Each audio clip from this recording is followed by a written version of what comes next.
ಅದು official area. ಮಧ್ಯರಾತ್ರಿ ಒಂದು ಕುಟುಂಬ ಹೋಗಿ ಕಂಡ್ಕೊಂಡವರ ಮನೆ ಬಾಗಿಲು ಬಡಿತಾ ಇದೆಯಂತೆ. ಹೀಗಾಗಿ ಆತಂಕಕ್ಕೊಳಗಾಗಿರುವಂತಹ ಜನ ಇವರನ್ನು ಖಾಲಿ ಮಾಡಿಸ್ಬೇಕು ನೀವು ಅಂತ ಪಟ್ಟು ಹಿಡಿತಾ ಇದ್ದಾರೆ. ಯಾವ ಏರಿಯಾ ಬಗ್ಗೆ ಮಾತಾಡ್ತಾ ಇದ್ದೀವಿ, ಅವರೇನಕ್ಕೆ ಮಧ್ಯರಾತ್ರಿ ಹೋಗಿ ಬಾಗಿಲು ಬಡಿತಾ ಇದ್ದಾರೆ, ಎಲ್ಲದರ ಡೀಟೇಲ್ಸ್ ಇದೆ, ನೋಡ್ಕೊಂಡು ಬರೋಣ ಬನ್ನಿ. ಮಧ್ಯರಾತ್ರಿಯಲ್ಲಿ ಬಾಗಿಲು ಬಡಿತಾರೆ, ಜೋರಾಗಿ ಕಿರುಚಾಡ್ತಾರೆ. ಬೀದಿಗೆ ಬಿದ್ದ ಕುಟುಂಬದಿಂದ ಅಕ್ಕಪಕ್ಕದ ನಿವಾಸಿಗಳಿಗೆ ಕಿರಿಕಿರಿ. ಅಕ್ಕಪಕ್ಕದ ಮನೆಯವರೊಂದಿಗೆ ವಾಗ್ವಾದ, ಭಯದಲ್ಲಿ ಕುಟುಂಬಗಳು. ಬೀದಿಗೆ ಬಿದ್ದಿರುವ ಈ ಕುಟುಂಬವನ್ನ ನೋಡಿದ್ರೆ ಅಯ್ಯೋ ಪಾಪ ಅನ್ಸುತ್ತೆ. ಇದು ಪದ್ಮನಾಭನಗರದ ಇಟ್ಟುಮಡುವಿನ 5ನೇ ಕ್ರಾಸ್ನ ದೃಶ್ಯಗಳಿವು. ಆದ್ರೆ ಇದೇ ಕುಟುಂಬದಿಂದ ಅಕ್ಕಪಕ್ಕದ ಮನೆಯ ನಿವಾಸಿಗಳಿಗೆ ಕಿರಿಕಿರಿ, ಭಯ ಶುರುವಾಗಿದೆ. ಬಾಡಿಗೆ ಮನೆಯಲ್ಲಿದ್ದ ಈ ಕುಟುಂಬ ಅವಧಿ ಮುಗಿದ ಹಿನ್ನೆಲೆ ಮನೆ ಮಾಲೀಕ ಮನೆ ಖಾಲಿ ಮಾಡಿಸಿದ್ದಾರೆ. ಬೇರೆ ಜಾಗಕ್ಕೆ ಹೋಗದೆ ಇದು ತನ್ನದೇ ಮನೆ ಅಂತ ತಾಯಿ ಮಗಳು ಪಟ್ಟು ಹಿಡಿದಿದ್ದಾರೆ. ಅಲ್ಲದೆ ಮನೆಯ ಹೊರಗಡೆನೆ ಕೂತಿದ್ದಾರೆ. ಮಧ್ಯರಾತ್ರಿಯಲ್ಲಿ ಅಕ್ಕಪಕ್ಕದ ಮನೆ ಬಾಗಿಲು ಬಡಿಯೋದು, ಕಿರುಚಾಡೋದು ಮಾಡ್ತಿದ್ದಾರಂತೆ. ಇದರಿಂದ ಏರಿಯಾದ ಜನ ಭಯ ಪಡ್ತಿದ್ದಾರೆ. ಇವಾಗ ಇವ್ರು ಆಚೆ ಬಂದು ಬಿದ್ದಿರೋದ್ರಿಂದ ಎಲ್ಲಾರ ಮನೆಗೆ ಹೋಗಿ ಬಾಗಿಲು ತಟ್ಟೋದು, ವಾಶ್ರೂಮ್ಗೆ ಬೆಳಗ್ಗೆ ನನ್ನ ಕೇಳ್ತಾರೆ, ನಾವು ಒಳಗಡೆ ಸೇರಿಸ್ಕೊಳಕ್ಕಾಗಲ್ಲ. ಅದಕ್ಕೆ ಎದುರುಗಡೆ ಮನೆಯವ್ರಿಗೆ ನಾನೇ ಹೇಳಿದೆ, ಹೆಣ್ಮಗು ಅಮ್ಮ ಒಂದು ನಿಮಿಷ ಹೋಗಲಿ ವಾಶ್ರೂಮ್ಗೆ ಹೋಗ್ಬಿಡಿ ನಾನೇ ಹೇಳಿದೆ. ಆಮೇಲೆ ಅವ್ರು ಬಿಟ್ಟರು ಹೋಗಿ ಬಂದಿದ್ದಾರೆ. ಬೆಳಗ್ಗೆ ನಾನೇ ಇಡ್ಲಿ ಮಾಡಿ ತಂದುಕೊಟ್ಟೆ. ಹೆಂಗೆ ಮೊಟ್ಟೆಗೆ ನಿನ್ನೆಯಿಂದ ಹೊಟ್ಟೆಗಿಲ್ದೆ ಕೂತಿದ್ದಾರೆ ಅಂತ ನಾನೇ ಇಡ್ಲಿ ಚಟ್ನಿ ಮಾಡಿಕೊಟ್ಟೆ. ಏನು ಹೇಳಬೇಕು ಅಂತ ಅವ್ರಿಗೆ ಅರ್ಥ ಆಗ್ತಾ ಇಲ್ಲ. ಅವ್ರು ಮೆಂಟಲಿ ಅಪ್ಸೆಟ್ ಆಗಿಬಿಟ್ಟಿದ್ದಾರೆ. ಅವ್ರದ್ದೇ 10 ಲಕ್ಷ ದುಡ್ಡು ಇಟ್ಕೊಂಡಿದ್ದಾರೆ, ಬೇರೆ ಕಡೆ ಹೋಗ್ಬೋದಪ್ಪ. ಅವ್ರು ಏನು ಮಾಡ್ತಾರೆ ಏನು ಬಿಡ್ತಾರೆ ಒಂದು ಅರ್ಥ ಆಗ್ತಾ ಇಲ್ಲ. ಇವಾಗ ಅದೇ ಅಡ್ವಾನ್ಸ್ ದುಡ್ಡು ತೊಗೊಂಡೋಗಿ ಬೇರೆ ಕಡೆ ಮನೆ ಮಾಡ್ಕೊಂಡು ಹೋಗ್ಬೋದು.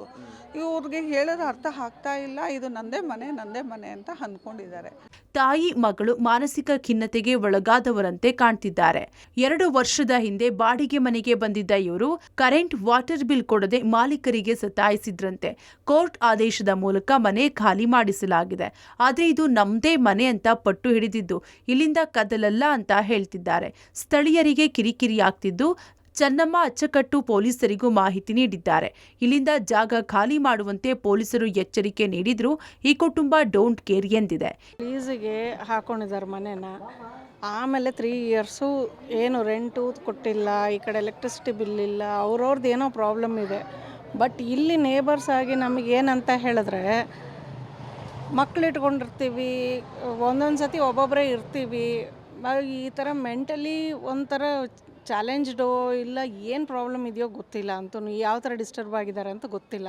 ಬಟ್ ಏನಂತ ಹೇಳಿದ್ರೆ ಬರೋದು, ನೀರು ಕೊಡಿ ಅನ್ನೋದು, ನೀರು ಕೊಡ್ತು ಅಂದರೆ ಇಲ್ಲ ಕೋಲ್ಡ್ ವಾಟರೇ ಬೇಕು ನನಗೆ ಅಂತ ಹೇಳೋದು. 12-12:30 ಬಂದು 4 ಗಂಟೆ ತನಕ ಬಂದು ಬಾಗಿಲು ಬಡಿತಾ ಇರೋದು. ಇಬ್ಬರೇ ಹೆಂಗಸರು ಇರಬೇಕಾದ್ರೆ ನಮಗೂ ಕಷ್ಟನೇ. ಯಾರು ಹೆಂಗೆ ಏನು ಏನಾದರೂ ಆಯಿತು ಅವರಿಗೆ ಅಂತ ಹೇಳಿದ್ರೆ ಯಾರು ಆನ್ಸರಬಲ್ ಇದಕ್ಕೆ?